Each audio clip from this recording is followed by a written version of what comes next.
set up Flores in the middle, and they've got a goal already. Marcos Flores, his third in 3 games against the Fury.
G'day guys, and welcome to the Purebred Reds Adelaide United Fan TV. I'm your host Ellis Gelios, and in today's episode where we preview the game against Central Coast Mariners, I am absolutely thrilled to have with me Adelaide United's only ever winner of a Johnny Warren medal, a legend of the game, Marcos Flores. Welcome, Marcos. Thank you very much, man. It's really quite an honour to have you here in the studio. I know some fans have differing opinions about you, but I'm going to give you the floor tonight so that you can explain everything you'd like to about everything that went down several years ago when you did come to Australia and light up the competition as an Adelaide United player. Still, in many people's opinion, the greatest ever number 10 to play for the club, and I don't personally see how anyone can dispute that. But it is a fantastic honour to get you in the studio. We're going to start from the beginning, Marcos. So I'm going to take you all the way back to December of 2009 when you signed for the club. What was it like? You were presented to the fans on the 11th of January in 2010. You were officially signed in December of 2009. You arrived in Adelaide after playing for Union de Santa Fe and Newell's Old Boys, which is Lionel Messi's first club, for those that might not know, in Argentina, as well as Curicó Unido in Chile. Yep. We know in retrospection that you were to become something of a journeyman, but set the scene for us in this moment. You were relocating to a completely foreign place like Australia, which you knew little about, and the people here knew little about you. How were you feeling about initially making the move to Australia all the way back in 2009, the end of 2009? First of all, thank you for having me, and it's a really, thanks for coming. Really pleasure to chat about since my first days in Australia, especially with Adelaide United, which was one of the best things that happened to me. And yeah, I remember that back in 2009, June 2009. This is when the contacts began? When the contacts began, yeah. It began even early of June, but was a representative from Australia that traveled twice to Chile see me train, to see me Scouts. to scout. Yeah, and was lovely. And that is when we start discussing about things. Back in the day, I was living a crazy environment with my management, because I have like 3 or 4 guys around me, which one was Chilean, one was so many crazy things to make one do in Chile, that puts me with a lot of responsibility towards a lot of people. That makes it really difficult to connect clear, and I was under contract with Chile, which makes me to be really respectful about my time in South America. Yeah. So, but end of the day, I remember the first connections with Adelaide. They gave me a Reebok hat with the signature of Travis Dodd and Aurelio Wittmann. And I remember in my house, Chilean house, wearing it, and I start checking if the color suits me. Yeah. Looked okay? It looked okay, and I was actually, until that day, always playing in red teams. Oh wow! So it suited you well. Super well. And I remember watching the YouTube thing, highlights, and I was really, really worried about the fact that in every single team I was looking at 4-4-2. Okay. So myself as a number 10, I was like, I don't know if it's gonna suit my style, and I was wondering about it. So when the Curicó Unido traveled to contact me, and with the pre-contract and everything, I put everything down to the tactics. Okay. So I asked, how we're gonna play? So are you using the number 10? So Aurelio wants to use number 10. We got Lecky, Travis, and Cristiano at that time. Yes. And so we willing to build the team up, and that was my first chat, and then in December 2009 we agreed. Okay. And when I came here in January, everything was crazy for me, fantastic, excitement times, and everything was new. Yeah, wow. So the club had progressed through a difficult season when you first arrived, as we finished bottom of the table for the first time and the only ever time in that season, 2009-10. Club legend Aurelio Wittmann, who had signed you, ended up departing, and in came Dutchman Rooney Coolin in 2010. The club assembled a strong squad for this following season, including the likes of Sergio Van Dijk, Matthew Lecky, and defender Nigel Bogart. How are you personally feeling about what the club could achieve in the next season, and how well had you adjusted to life in Australia during your preparations for the upcoming campaign? I was lucky to share my time with Aurelio Wittmann. He picked me. He was the guy who scouted me with his group of scouting coaching staff. And I was really, really lucky to have him as a mentor. He knew my position.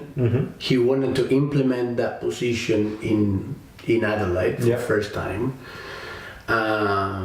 Burns and myself, we're a different type of player, you know what I mean? He can go also on the wings, and myself is a really central. So we were discussing things with Aurelio, and he brought, I played 2 games in A-League, the last 2 games under Aurelio, that we won against Brisbane, and that was the last game against Brisbane, and that was one of my 20 minutes that I played. Cameos. Yes. And then the Champions League that I played with. This is when you were first really noticed. Yeah, and then I started coming. Then when Sergio came, and I think that team that Aurelio created, which was Sergio, Lecky, Travis, myself, Hughes, Paul Reed, Pantelis, Galekovic in goal, Casio, Robbie Conway, 5, Marone on the right, Daniel Malam. That was the team that he created.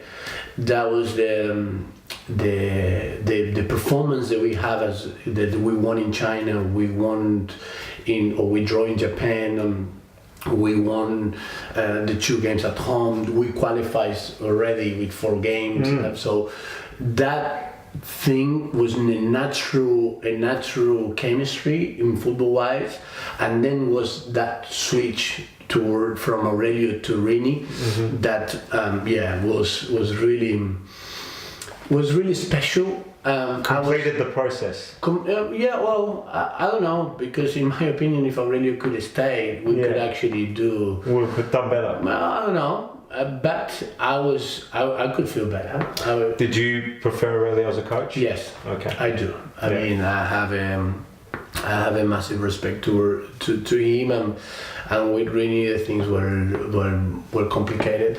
Okay. In my personal opinion, but it is what it is. I moved on. No one knows much about it because I'm like I said to my teammates in that day, I applied for a badge. I applied for my teammates. I'm not. It's very respectable. And that's it. And I fought until the end. Yeah. Wow. So moving along. So the team started exceptionally in this new season. We remained undefeated after our first 11 games of the season, including a thrilling 3-2 win over the North Queensland Fury in a game which you scored one of the greatest goals in Adelaide United's history, an overhead volley.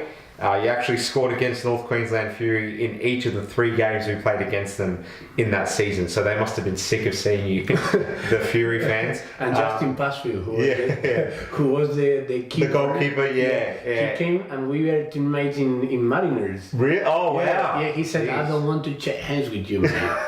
I don't want to shake. So, as well as scoring an amazing solo effort against Newcastle, which no hardcore Adelaide fan will ever forget, it felt like we really had gotten our groove back as a club around this time. Were you surprised at how quickly you had gelled in the squad?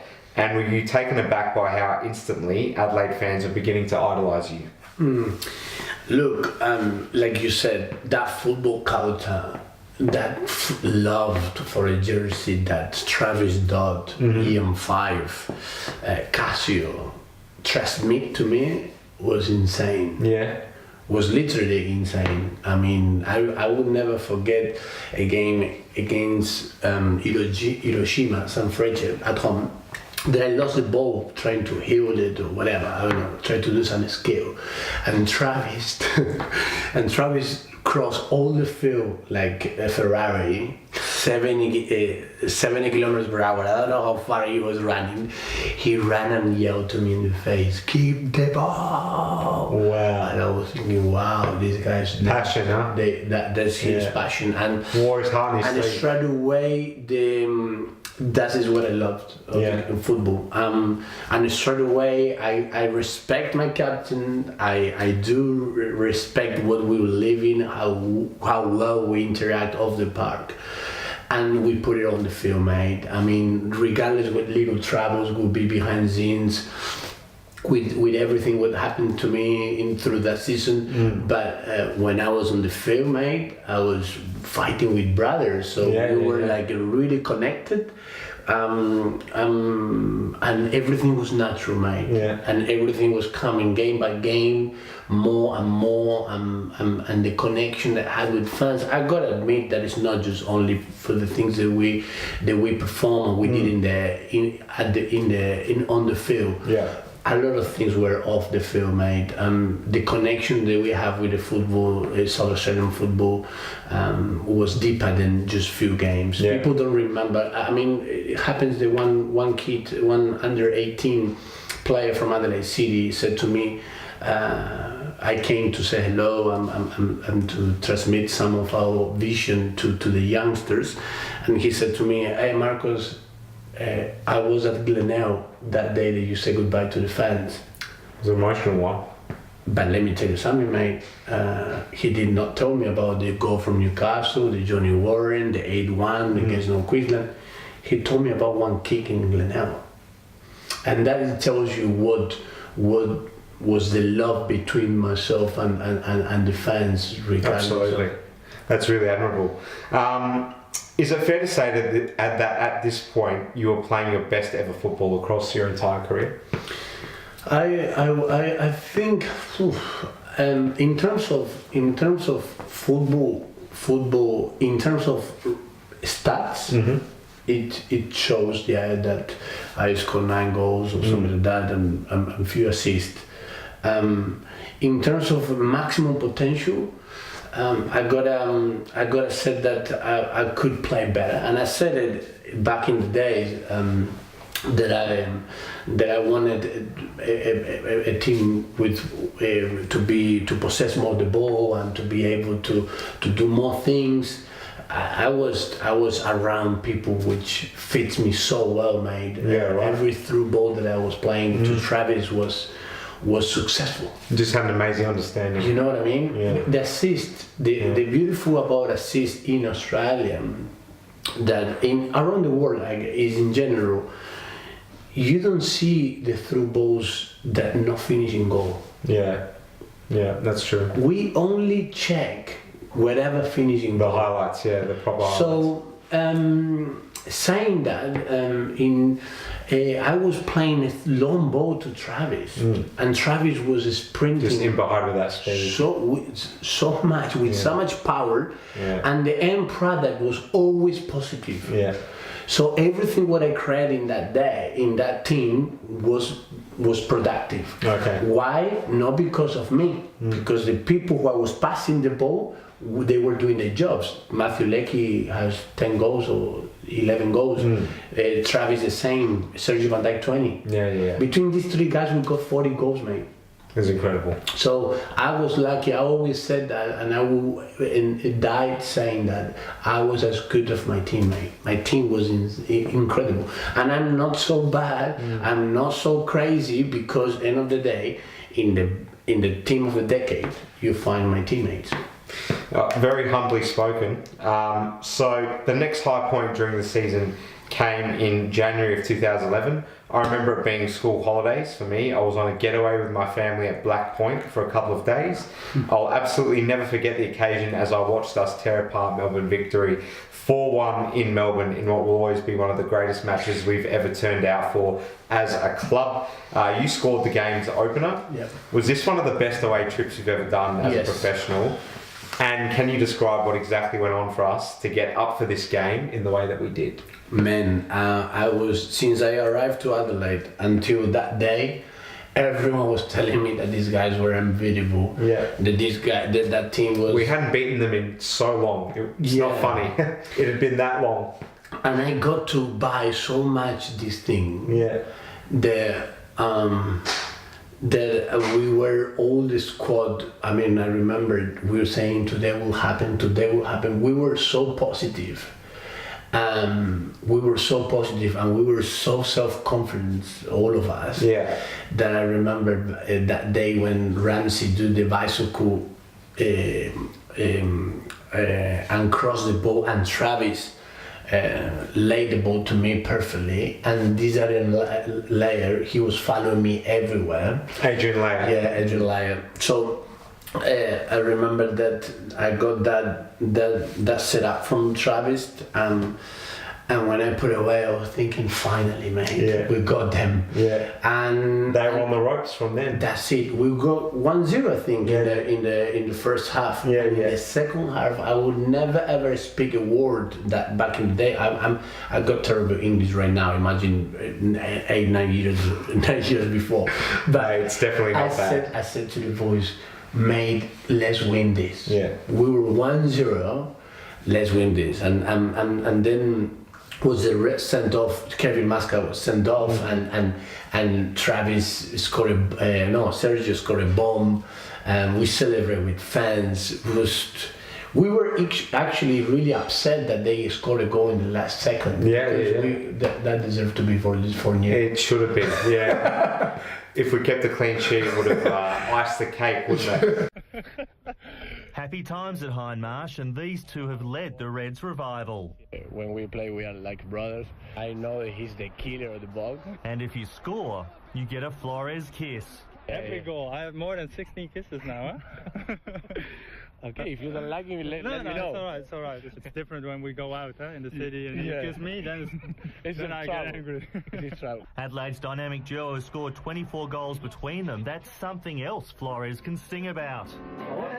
Yeah, I like play, sometimes create song in English for the group, for the teammates. He just makes songs up, really funny, and we laugh all the with time. really terrible English, imagine. But his maths is good, and he knows a win over Central Coast is crucial.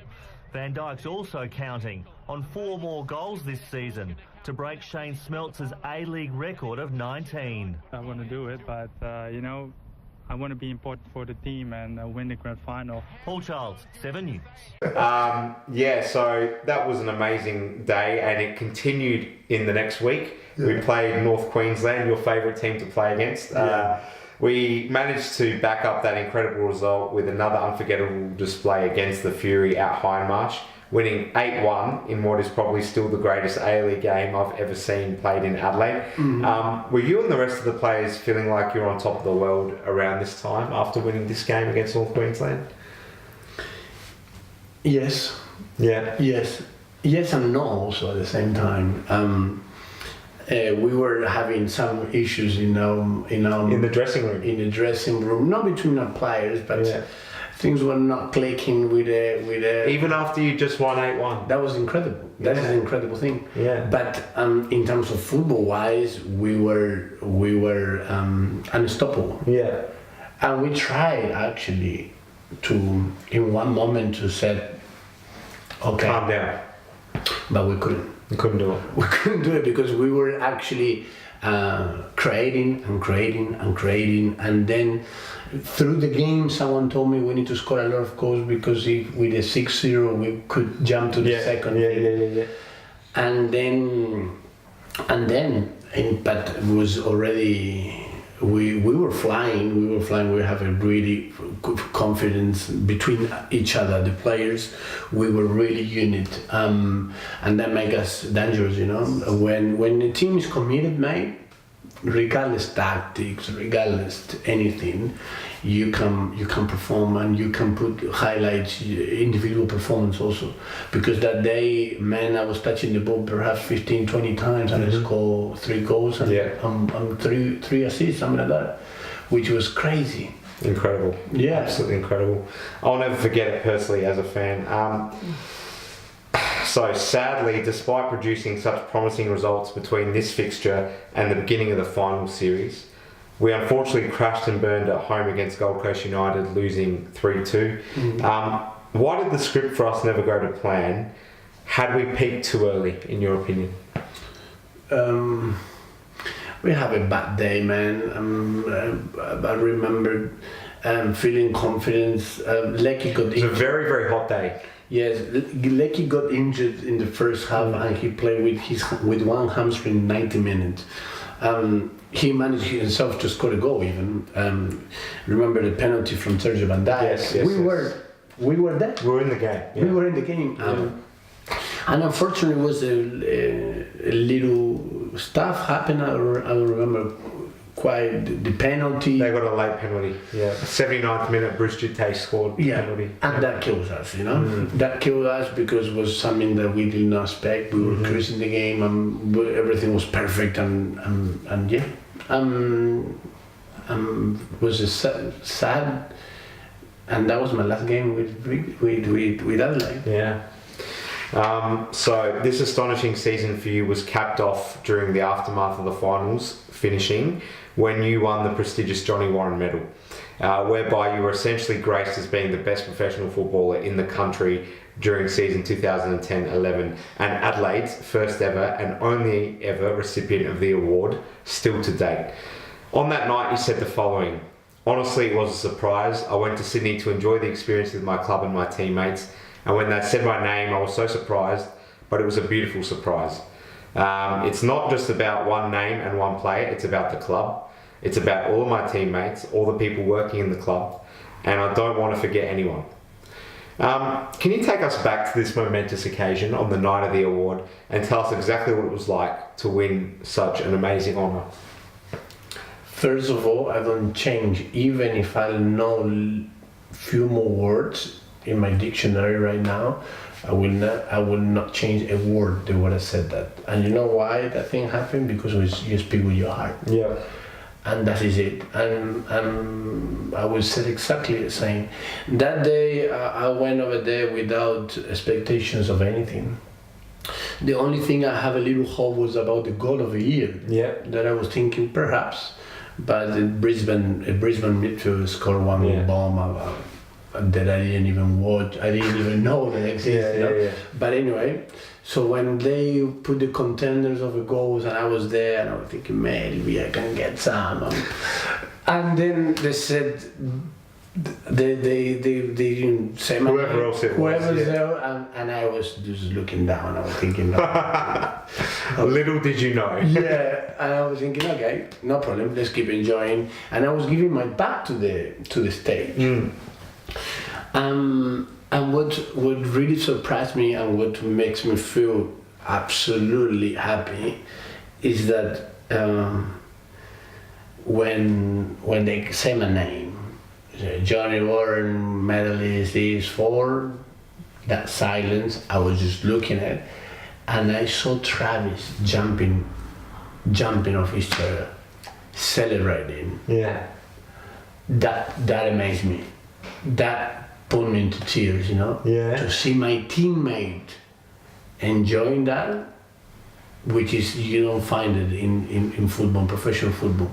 What a poignant moment that is. It's incredible. I got a slow emotion about it because he was with his wife in front of me and they jumped, both of them, and it scared me. And I said, wow, look, my teammates, man. That is what makes me happy. That is why this time was priceless. I mean, I never had that connection in any club.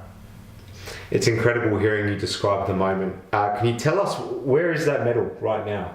In my home in Argentina. Yeah, you got it locked away somewhere safe? It's next to my bed. Just next to your bed? Yeah. Anyone can get to it?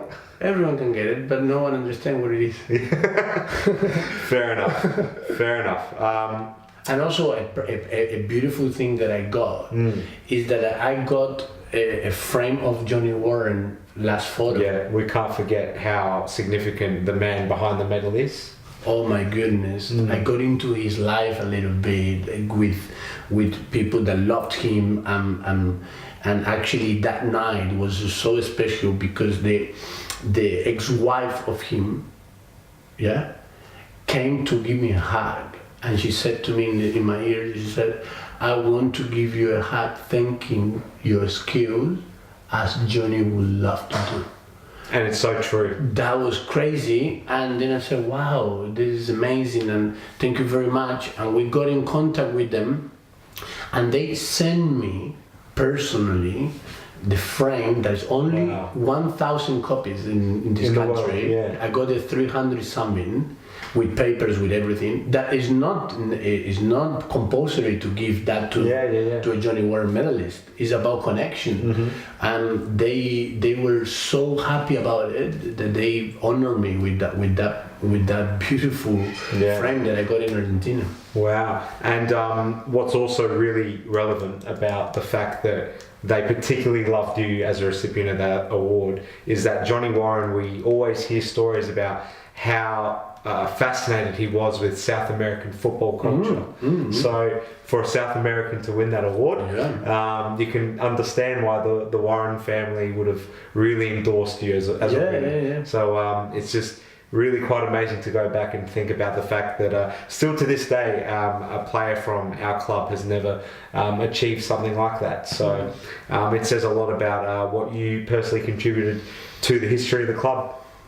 So we do need to highlight how important it is to consider that even though the team never won silverware that year, to have a player that represented the club win that award is still massive and something that we can never forget. So a massive congratulations to you for doing that personally from me, Marcos, winning that award. Thank you very much, and for everything what you're expressing, and I always want to add how lucky I was, man. I was lucky to be in that environment. Yeah. You cannot, as much good you can be, man.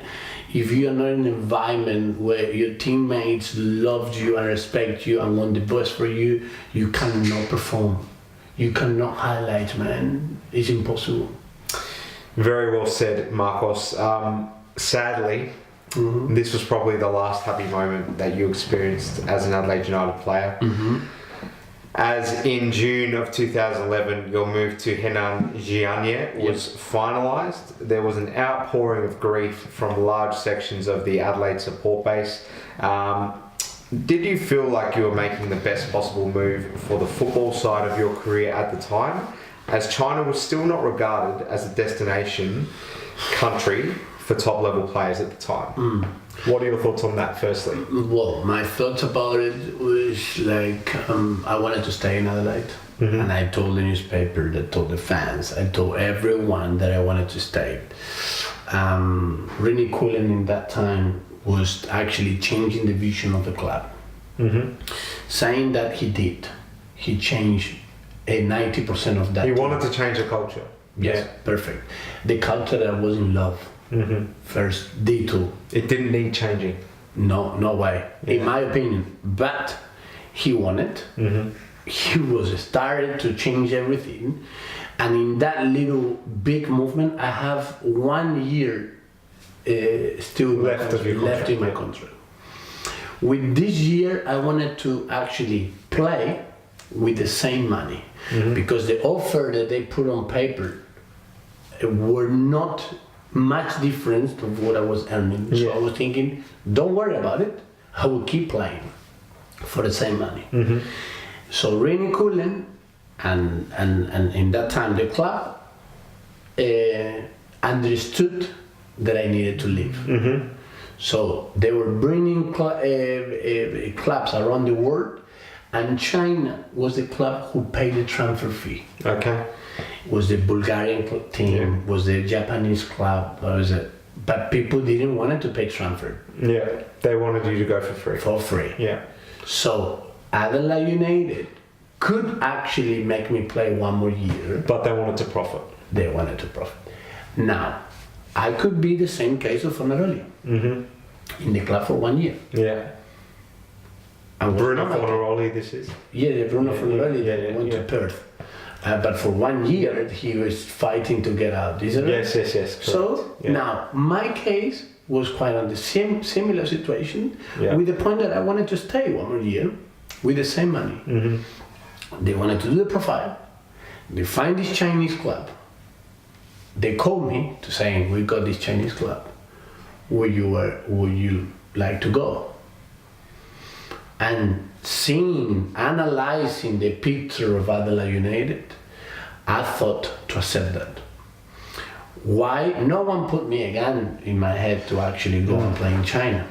But myself staying in a culture that I didn't feel there was the right fits me to play my football. I needed to make that move, and the club wanted to make that move because they received transfer fee. And a good one for that time. A good one. Yeah. So I honestly I have to make that move with heavy feelings, of course. I always said that. Even in the press conference, the press conference that I gave of myself moving to China, I said that sometimes you do things that you don't want, but you need to do it. Yeah. Sometimes, and I explained the analogy a little bit of saying. Read between the lines. Yes, I was saying about when you grow up and you need to go to school. Sometimes you don't want to go, but you don't want to go, but you're forced. You're forced. So that happens to me. I was really, I was with a heavy feeling, but looking back in the day, the following year of Adelaide United was tough. Yeah. They finished second last. I can't remember exactly, but yeah, it wasn't good. Wasn't good. And was not good because we changed one player. Yeah. They changed 7. A lot of changes. 10, 15. We'll get onto that in a moment. So things didn't go well for you in China. You've since told Australian media that facilities were poor and contributed to your injury-plagued stint while you were there. Is this what ultimately instigated your desire for a return to the A-League? Yep. Yeah. So what happened? What exactly went on there in China? Well, I couldn't recover from a hamstring problem. I did one rehab for 2 weeks, for 3 weeks, for 4 weeks. My weight went up. I was just struggling with football. I could not play a through ball. It's like I forgot how to play, man. Seriously? Yeah, I mean, I started really well with the momentum of Adelaide. Yeah. And we were not, we're doing really light precision because the precision in Australia is too long. And I came in straight away to competition without precision, with nothing, just straight away. And that momentum and happiness make me play 10 minutes. My first game, I scored goal of the week. The second game was awesome. I played a through ball. We won for first time. The third game, we won 3-1 against Shanghai for first time in the history of the club away. And then the fourth game, I done my hamstring. So when I done my hamstring, I started to recover. I couldn't recover. I was struggling, and like I said, the facilities, how was the Chinese football back in the day, was a lot of money, but not professional. Was not professional. We were traveling 1 hour 30 minutes every time to go to training every day. Are you serious? Yes. So it was tough. It was really tough. But yeah, so when we considered to come back to Australia, I said to my agents that I wanted to come back to Adelaide United. Which is what we're going to talk about right now. So we now arrive at the point where it all went pear-shaped regarding your affiliation with Adelaide United. Marcos, a lot has been said about the circumstances surrounding your eventual decision to sign with our bitter rivals, Melbourne Victory, in July of 2012. At the time, for me, this felt a little bit like Michael Owen's scenario, because I'm a Liverpool supporter. So Owen was an iconic Liverpool player who gradually went on to join Manchester United, the hated rival of Liverpool. This is what I had your move to Melbourne Victory to compare with at the time, personally. Okay. It was a strange and surreal feeling. I'm just going to let you tell your whole side of the story. Because I think the fans need to hear it directly from you, and I know you've said snippets of it to other people, but the floor's yours. I just want you to talk us through what went on and how you ended up playing for Melbourne Victory. Okay, that is quite long time ago that happened. So we're in 2012. I moved on that feelings. Took me really long time to overcome and to understand the whole picture. I'm gonna start saying that I don't blame. I will repeat it again to see if I can come across clear. I will not blame whoever felt hurt. Yeah. I don't want to blame them because they saw me playing for Melbourne Victory and they cannot handle that. The true story of things is that football, professional football, is not what the professional in self, a player wants at the time. Happen so many things around a moved, that makes things to don't happen or to happen. Back in the day, I really wanted to come and play for Adelaide United. I was telling the fans. So you wanted to return? I gave an interview to advertiser that said, I want to come home. I want to come back home. If you are willing to get an A-League contract, you don't say that. First thing. I did. I said, I want to come back home. That time, Adelaide United had the spot of foreigners with Sergio, all taken up. Vidosic was the market player or whatever happened. So the club, Adelaide United, has intention. They call my agents. Happens that they were discussing things, which is date, money, or whatever it is. I told my agents I want to play for Adelaide United and make it happen. The papers never come on the table. Never happened. I got a call from Ange Postecoglou. I got a call from other coach in A-League. that time, but I didn't get a call from Adelaide United coach. Can you, just before we go on, can you tell us who the other A-League coach was? Popovich. Tony Popovich. With 6 players at Western Sydney. So, in hindsight, would you might have considered going there? No. Knowing how it turned out? No. You know why? Because if you ask me my highlights of my career, I regret to don't go to Popovich. Okay. Yeah, right. I regret because Popovich end up being the champions of Asia. Yeah.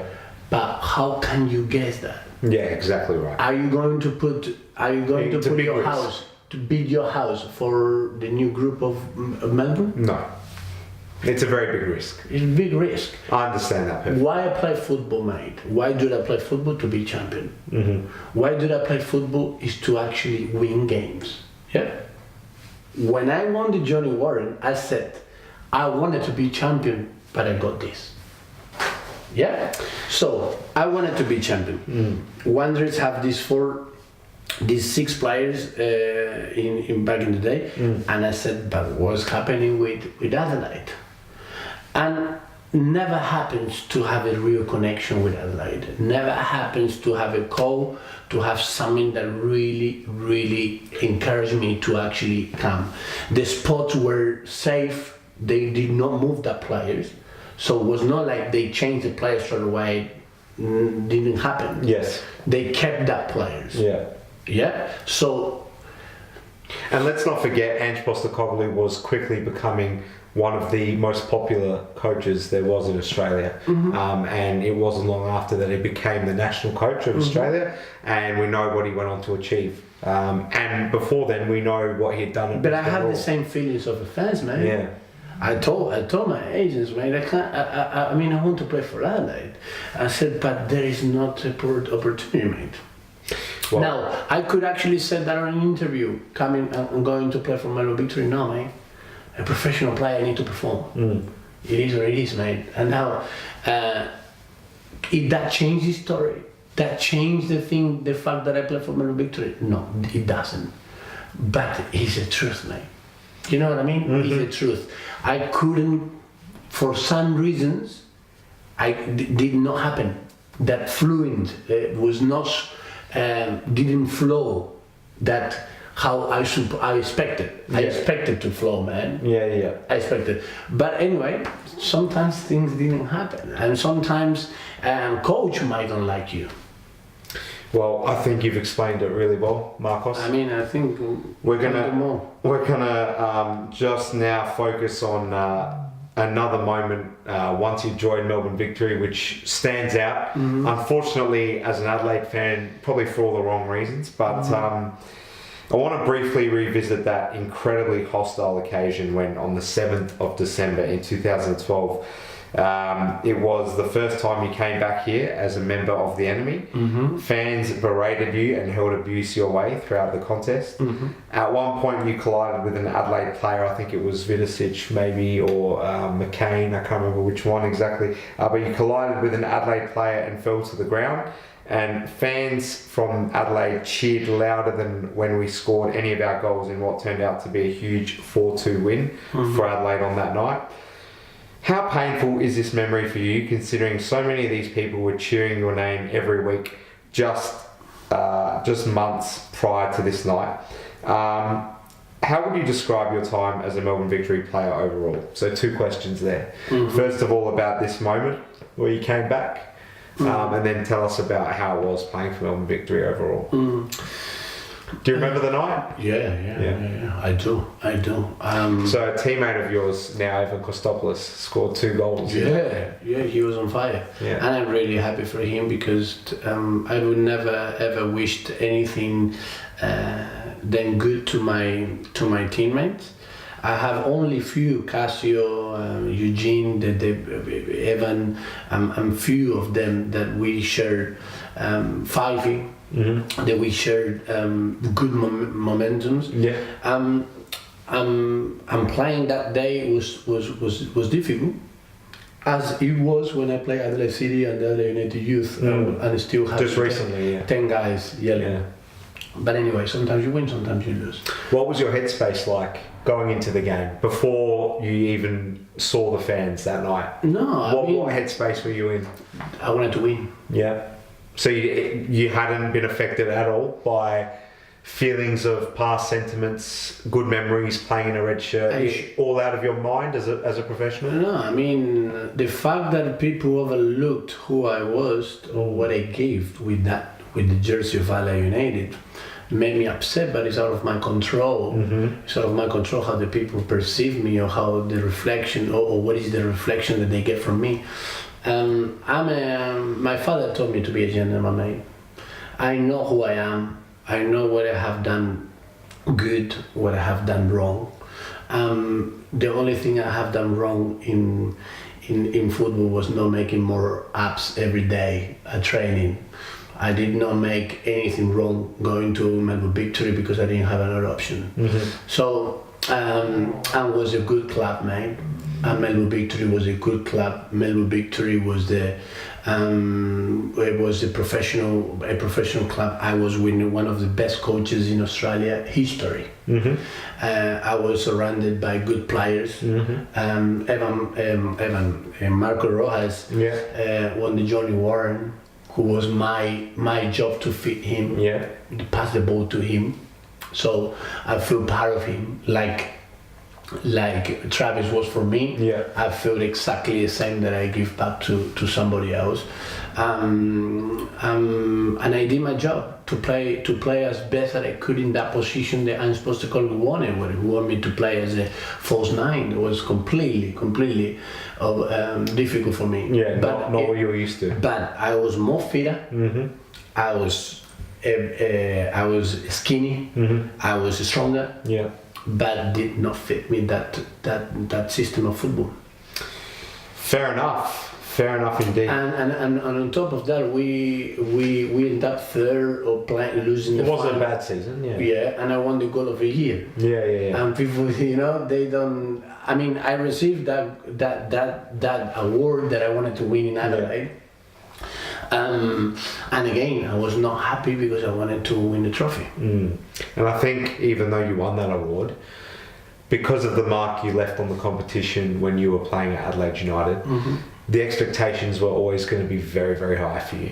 And maybe that is something that a player, no matter how good they are, can struggle with, and we see it all the time. Because when there's no pressure and when no one knows anything about you, when you can express yourself in the way that you were in that season under Rennie Coolin, things can become quite easy. When you believe in yourself like you were, and so many people were getting behind you every week and falling in love with the kind of player you were, it can become easy to just do what you were born to do.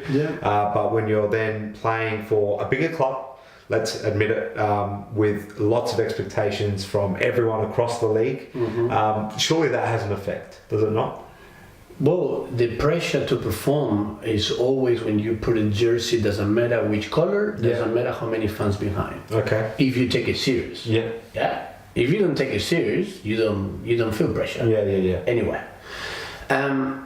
Now, let me tell you something. How can you accomplish expectations of others if they don't understand that this is a team sport? Tell me how you wearing the jersey of my country. How we can tell Messi that he's not achieving expectation. Imagine, mate. We're talking about Messi. I know. The best player. So now in NPL, what? Because I wanted Johnny Warren, I need to score 15 goals every single game. That's how it works. Expectations, I get it. Now, we need to understand that this is a team sport. You can play as good as you. It happens sometimes that a player destroy in Liverpool or Atletico Madrid, Torres, move to Chelsea, he cannot score goal. Shadow of a player. And why? It's because he forgot or he cannot handle the pressure to play in Chelsea. Is that real? Or we need to go deeper and then analyze, is that player fit with this player? Is that system, is that thing, is that work? I don't blame others. I mean, I was playing in different positions. That's a very good point. It's a very good point, man, because actually, this is what I want. for a youth generation of footballers. Let's analyze and talk about football. Let's analyze and said why for the young kids from Comet or LA City, whatever. They actually 19 years old, 15 years old, let's put it. Why I'm not performing? Do they need to actually connect better with my midfield? Do they need to make a different movement? They didn't need from the defender to give me the ball more to my feet, for example. I'm talking about football. Yes. But this is something that we cannot overlook. Absolutely. I shot to the target in Melbourne Victory 17 times in 34 games. 17 times in Adelaide. I used to score. I used to shot to the goal 7 times per game. Wow. Why? Because I was near Sergio Van Dijk. Yeah. In Victory, I was touching the ball 60 times with the defenders.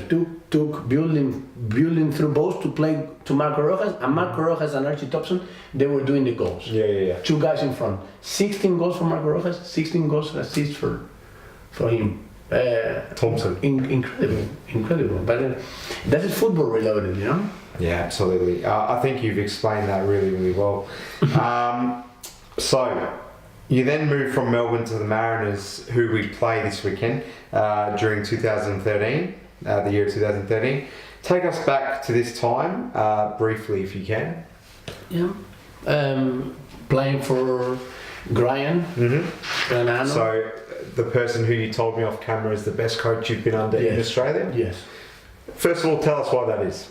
Because a lot of people would say they find it hard to believe that you as a technical player would rate Graham Arnold over someone like Ange Postecoglou. Mm-hmm. Tell us why exactly it is. Graham Arnold makes Tommy Rogic fly. Yeah. Ange didn't. Okay. That simple? Is that not simple? Yeah. A best playmaker that you have in your country. Yeah. For Socceroos. Yeah. And the Graham Arnold smile, play his best football ever. Under Ange, struggle. Is it man management? I mean, in my opinion, I liked Graham Arnold's ways. And actually, I played 6 games for Graham Arnold because he actually moved to Japan. Yes. I was really unlucky. Yeah. Really unlucky because actually I gave up a contract going overseas. Yeah. Yeah. And I decided to go into the salary cap to play with him and in that environment. And then he leaves. And he leaves. It was really unlucky. Yeah. But let me tell you something. 3 games I played in A-League, 3 or 4 games. I scored 4 goals and 1 assist. More than what I did in Victory. Yeah. In 36 games, which I scored 4 goals and 1 assist. Wow. Is that incredible? That says a lot, doesn't it? Yeah, but not for Fox football, man. Yeah. It's because they were saying that I forgot how to play, man. With 26 years old. Incredible, isn't it? It's funny. I mean, I love it. I love it. That's football, and I'm really passionate about it. And I get it. Criticize, beautiful. And then at Mariners, I got hurt my knee. ACL. Yeah. Very unlucky. So amazingly, you then left the Mariners after 1 season and signed for their main rivals, the Newcastle Jets. Mm-hmm. This wasn't a good season for Newcastle, so it's no surprise that you left in January of 2015 to pursue a move to the USA, signing with Jackson Armada in the 2nd tier of US football. We're going to come back to this in a second. It was also in this chapter of your career where you officially became a football journeyman, playing in a total of 3 separate continents in 4 years before eventually returning to Adelaide City to play in the 2019 NPL season, which is where we are now. Yep. I just want to take you back to when you went to America. So you played in the 2nd tier of the pyramid there in the USA. Obviously MLS is at the top. You played in the 2nd tier. There was a point in time, maybe about 10 years ago, where we were neck and neck with the USA in terms of where we were at as a country, how far we'd progressed, the standard that we were playing football at across the better teams in the A-League, the national team versus theirs in America. Having spent a significant amount of time in Australia before going to the USA, from the observations that you might have made, had the US by far overtaken us, or around this time were we still quite similar? The MLS does. Yeah, much better. The second division, no. No. Okay. Comparing with A-League, no. Yeah. A-League is better. Okay. But in the second division, you got New York Cosmos, you got that Tampa, you got Minnesota, you got these clubs that have rich history, I guess. Yes. You know, quite similar to NPL here. Yeah. But yeah, the standards of that second division in America were not as good as the A-League, in my Still opinion. professional? Still quite professional. Yeah. Not everyone professional? Hard. I mean, hard because you've got students, college. So you weren't training 5 times a week? Yeah, we do. Oh, you were? We were. I mean, we were. The difference was the mindset, the desire, and all this stuff. But one of the things that culturally the difference with in football, in the business, in the sport, that in MLS they unleashed the salary cap, man. Yeah. And they bring superstars. They put 30. Well, they've got much more money there, unfortunately, don't they? Yeah, I guess. I don't know. I don't know much about how they manage clubs here and whatever. But that is the football. In the football manners, they have whatever kid who is destroying River Plate or Boca Juniors in Argentina, instead of Italy, instead of Napoli, Atlanta United are getting the players. But that makes the league competitive, and then they have a green cards for everyone. Yeah. You got a 17. So that plays a big role. 17 foreigners for a team.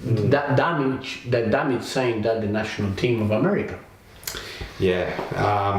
And of course they didn't end up qualifying for the World Cup in 2018. So that does tie in with that point that you make. We're going to get into the preview. Okay, so Marcos, Adelaide United play Central Coast Mariners this Sunday, March 31st. It's away from home in the beautiful Gosford region, which you told me off camera you fell in love with. Love it. Scenery-wise? Yes. Beautiful. Nice place, huh? Beautiful. Yeah. So we'll get into some quick stats. So historically, overall, Adelaide have beaten the Mariners 20 times. The Mariners have beaten Adelaide 18 times, and there's been 7 draws. We've scored 67 goals against them, and against us they've scored 62.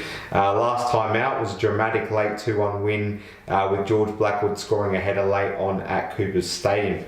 Key components, Marcos. We saw during the last round a complete new level of drive in Central Coast after the club appointed a new coach following the sacking of Mike Mulvey. In your professional experience, how much can a new coach positively affect the atmosphere for a struggling team?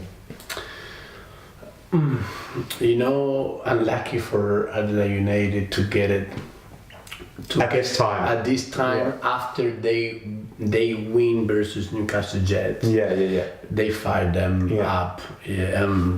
But every game is complicated, but I think they can manage. They can manage to deal with it. But saying that, a team who doesn't have anything to lose is dangerous, man. Yes.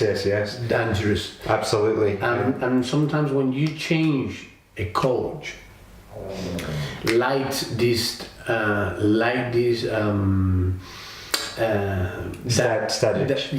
that everyone wants to prove themselves for a new coach. Yeah. You know, playing for their own futures as well. That's it. Yeah. So now everyone is committed a little bit more. You know, apparently the previous coach loses a little bit. You know, the change room and things. Lost faith. Yeah. So it has an effect. It definitely has an effect. Yeah. Sometimes.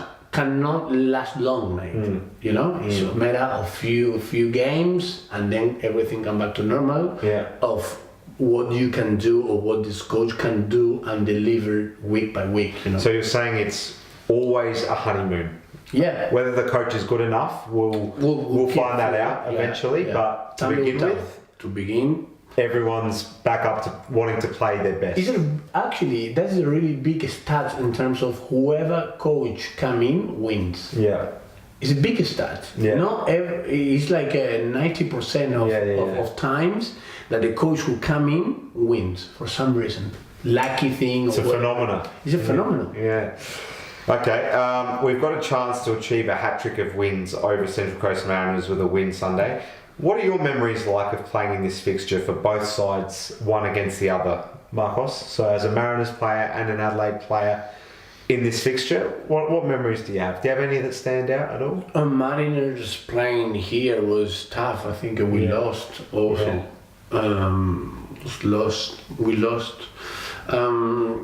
Playing for Adelaide against Central Coast always was January, hot, really difficult to move. So it was really bad weather, you know. I got these memories, always tough, you know, with Granano making the 4-5-1 or whatever it was, that tactic. Really difficult to break them down. A tough team, you know, always want to tackle you, always want to battle you. Winning mentality.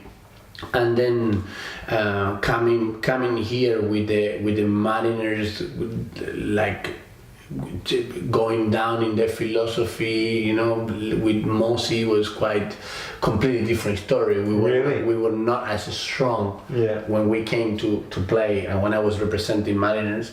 So was difficult to face. Adelaide in that moment was also...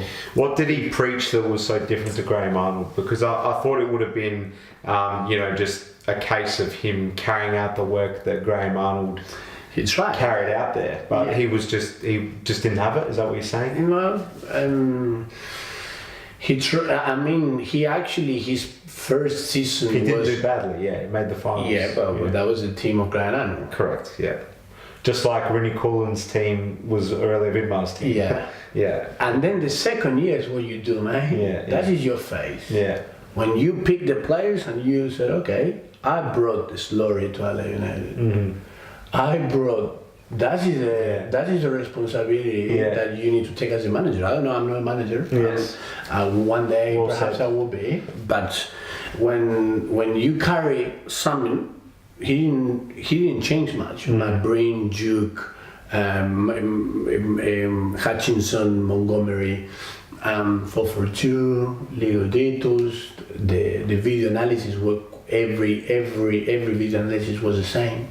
Okay. Not many movements.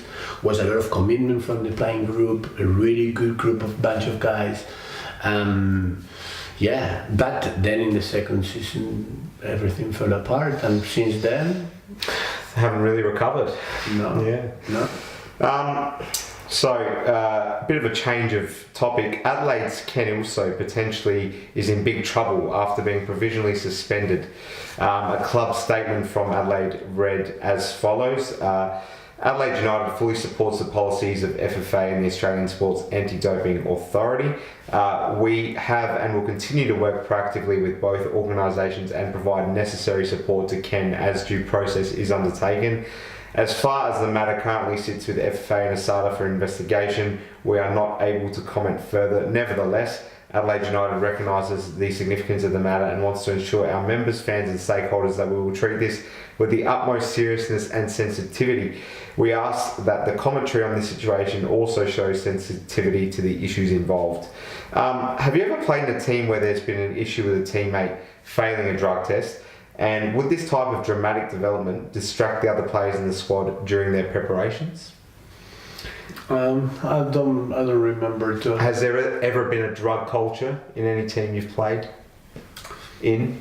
No, I don't remember, man. No, I don't have memories about having this type of problems in my playing career, my professional playing career. But from the perspective of a professional, would it affect people? Do you think? Would it affect his teammates now that they've seen that he's failed a drug test? I mean, I don't find quite a big difference of having a teammate in trouble, a teammate with I don't know, with family problems. Yes. You know, that brings that little uncomfort.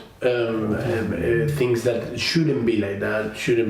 But would take a lot of courage from the leadership of Adelaide United to carry on. Mm-hmm. Show must go on. Correct. And you need to actually switch on for the playing jersey.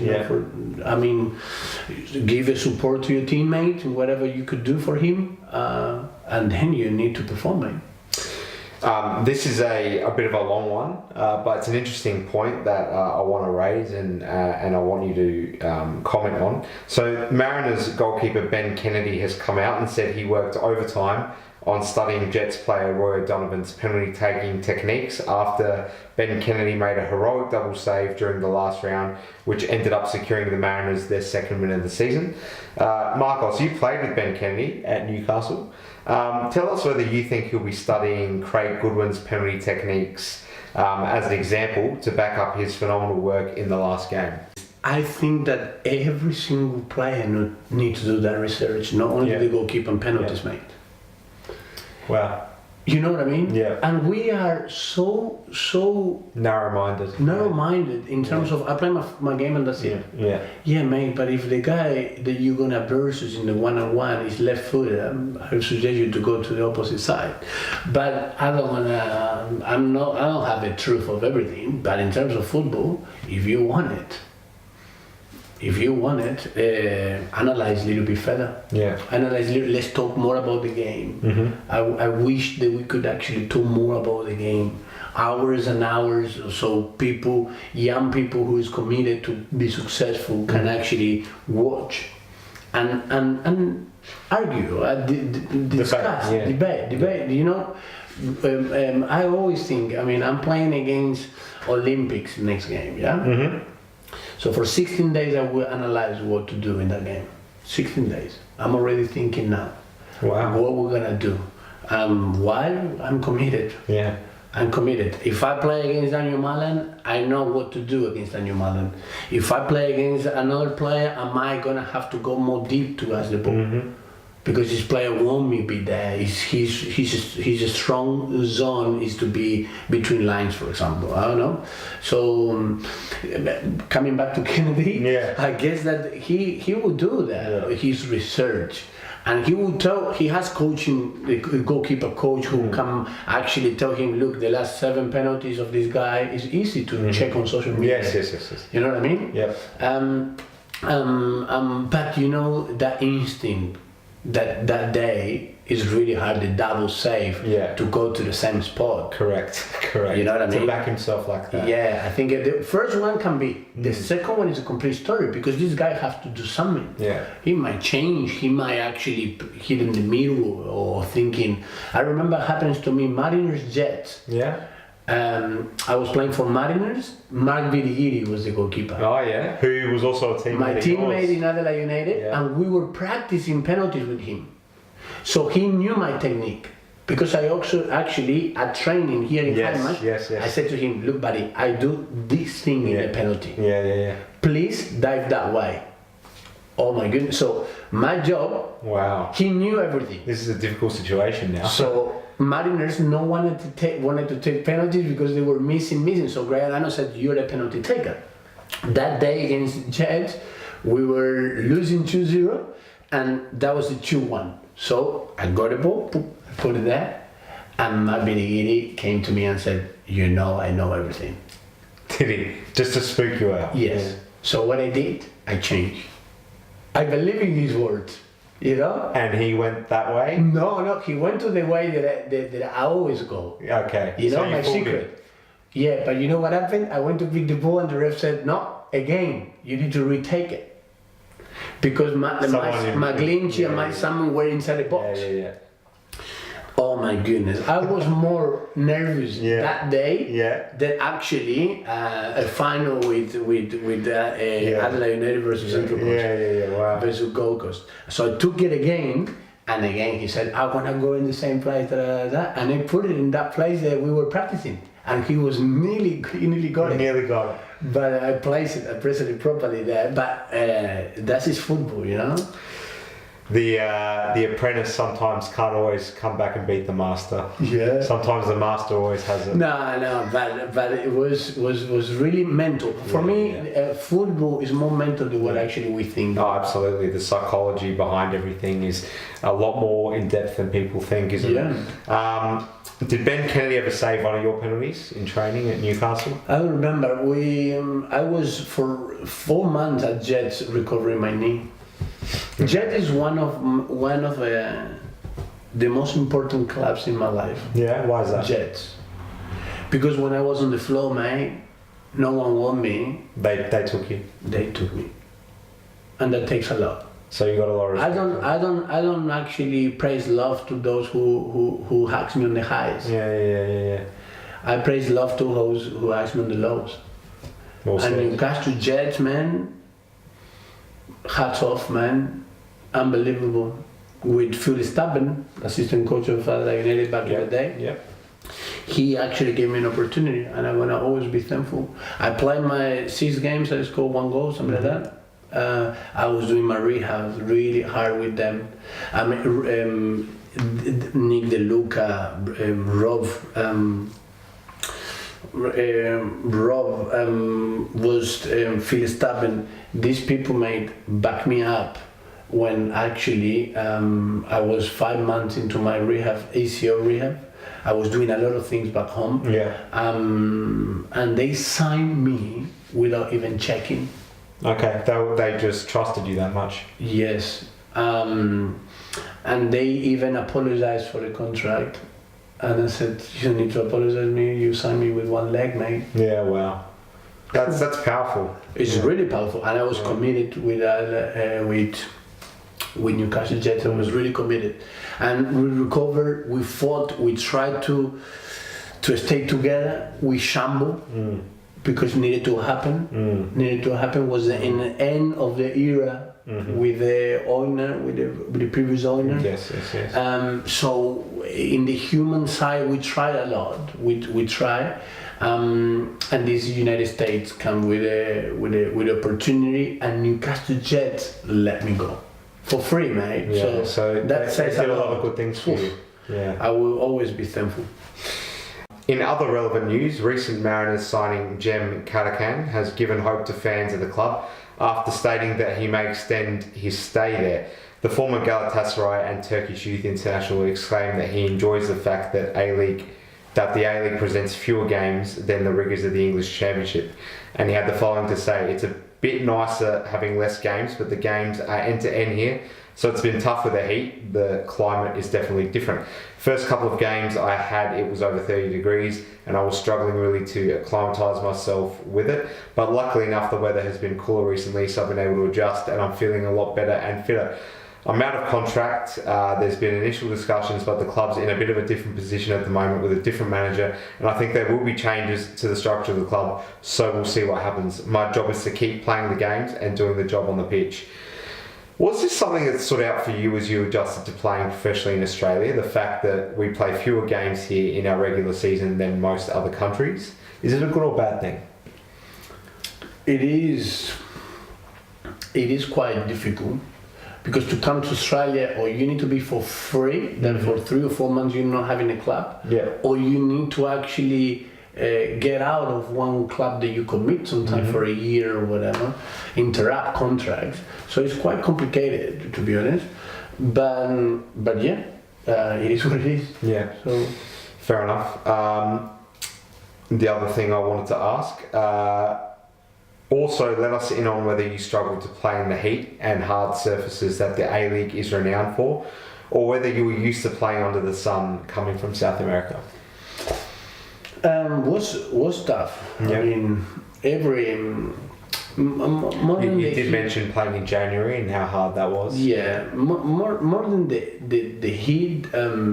What you need to acclimatize is in any league that you go, you need a time. I mean, it's not about anywhere around the world. Yeah, you cannot go from the day one perfect. Yeah. If you change from South America, you go to Japan, you go to Australia, you need a time. And I remember that's why I was lucky with Aurelio. Yeah. I came here in December. And he gave you the time you needed. 2 months, mate. Yeah. Yeah. I played my first game on He 2 didn't months. want to throw you in the deep end. No, it was a when you good weren't chat ready. that we have. Yeah, And I yeah. said, Aurelio, if you throw me that way, they're gonna burn both of us in the stadium. He laughed and said, okay, how much you need, mate? I said, oh no, make me run like crazy. So I have a watch that I was running and drinking water for 2 months. So he got you fit. He got me fit. No, the best thing happened for me was that until I was 24, and before I came to Adelaide United, I could not even do a balance with one leg. Yeah? So unfit in terms of, because in Argentina you play for a talent, right? Yeah. You don't play if you run more, if you are an athlete. Yeah. Or, you play if you pass the ball to your teammate. It's all about being technically You fit. know what I mean? Yeah. And then you get fitter. Yeah. Playing. Things change obviously. Now we got a little bit more civilized in that point. Sports science. Yeah, sports science. So now everyone do quite the same. But back in the day it was about performing. You could be a little bit skinny, but if you don't do your job at home, to eat well, to You won't work progress, yourself, you won't no, develop. they don't develop players in first divisions. Yeah, right. Okay, we're getting towards the end. Our key player on the day versus their key player, and final predictions. Who are they for you? Who do you think our best player is going into the game, and our most important player, I should say, and who's the most important player for the Mariners, in your opinion? I think your key player must be number 9, whoever is playing that position next game. There's no one at the moment. No one good there. Someone needs to be there. Yeah. Because he's struggling with that last thing. Yeah, absolutely.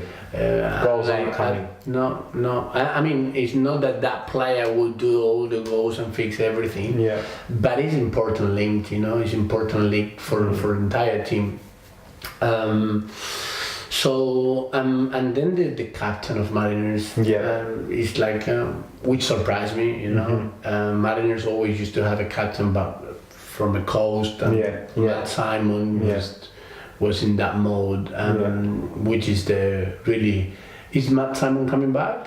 I think he's suspended for still a few games. He swore at a How ref. many games? 3 games, I think. Okay. He abused the referee. Yeah. Yeah. So this midfield, I guess, Connor Payne has a good shot from long range. I mean, A lot of speed. I play with him at Victory. Victory, yeah.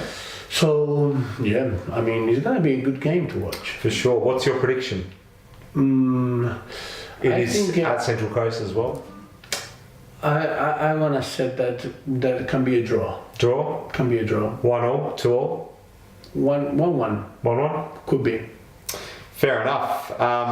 Before we wrap up, Marcos, talk to us about how you're currently travelling with Adelaide City in the NPL, and why Adelaide United fans who perhaps aren't interested in following the NPL should be giving the local competition a real chance this year, just to get behind it, see some games, especially when the A-League season finishes. Look, my friend, I mean, I'm really committed with Adelaide City. We're really working hard as a playing group. We got a coach who has a vision. We got a club that wants to do to take the club to a different level.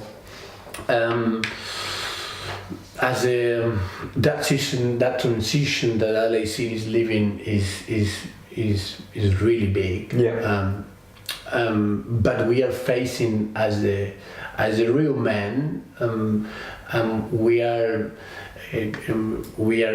putting a show, to be honest. In terms of football wise, we were leading the game versus Blue Eagle 3-0 and ended up drawing 3-3 with 9 players.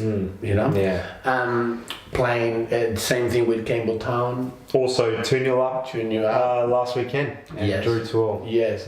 But saying that, there's been good moments. It's been good moments. A lot of good moments. It's been good goals. You can check. Yes. It's been good goals around. I think most people have seen yours. And Joey Costa, last game. I mean, and there is a Olympics playing good football. I'm gonna talk a really good thing about the MPO in general. We are trying to play better. The level is not as bad that people think it is. Yes. You know what I mean? Yeah. It's not where it was 10 years ago. No. Yeah. We improving a lot. Struggling to get that step because it's not easy. Yes. When you're not full time, it's hard. Yeah. Not full time is hard, but for what I understand and for how I love the game, we are trying. We are trying to play good football. We're trying to rotate in the midfields. We're trying to press high. We're trying, and Olympics is trying. Adelaide United is playing really good football in the youth. Campbelltown have a really solid idea of what they want to do. So it's gonna be interesting. I mean, it's good players around the league. I'm not talking about former A-League players. I'm talking about in general hidden gems. Yeah. Yes, I mean we have to little bit more respect to the history of clubs. Yes. First of all, second to what we're trying to achieve. We're trying to achieve to give opportunities to young kids. Yes, exactly right. So we need to be consequent about it. I mean, we want to give a chance, but we're thinking that it's about winning or dying, which is. I completely understand. We play for win, but we need to develop at the same time. At the same time, yeah. So develop a good football, a good brand of football, will bring you and it would take you time, effort, and mistakes to overcome. And we keep giving a chance, and we keep trusting, and we have a belief in Adelaide City that we can play the best football that we can. Very interesting analysis, Marcos. You're a player that provided an amazing short period of amazing highlights. We didn't have you as long as we would have liked, but the memories that you have passed down to young and old Adelaide United fans, whether or not they ended up changing their opinion on you, is something that personally I'll forever cherish. I know there's a lot of Adelaide United fans that have always deeply respected you, whether they've shown it or not. I think you have a deeper vision about the game. You have some fascinating ideas. You're one of the most experienced people I've come across in life. You're a very well-travelled man, and I think you're genuinely a mentor for people. And those juniors at Adelaide City at the moment are in a very privileged position to be getting taught by you. Thank you. Marcos, you've had a fascinating career. It's been an absolute privilege to get you in the Purebred Red studio and talk to you about life, not only football, and I wish you all the very best going forward. Thank you. It's been an absolute pleasure, my friend. Thank you very much, and it's a pleasure for me to have to share opinions and let me thank you from the bottom of my heart. Your words. I don't want to. I understand the feelings of the fans. I will never ever. Be upset about how they feel, because at the end of the day it is what it is. It's normal control. What I want to say that I would never forget how you and the fans back in the day make me feel. That is, I will cherish forever in my heart. And from now on, my goal, which is to finish as strong as possible in Adelaide. I don't want to be the best player in South Australia. I want to be the best player for my club. Yes. I'm not saying I'm not competing with my teammates at all. I want to be the best for them. Helping them to develop themselves, helping the club, the youth, to actually give the true opinion, the honest opinion of how to develop our game. That is it. Without interest, I don't have any interest behind that. Can you tell us if you're going to hang your boots up here in South Australia? Yes. Yes, you are. You've made that decision now. Yes, I will not play professional anymore. Marcos, thank you so much for your time. Thank you very much. Cheers. Ciao, bello. All the best.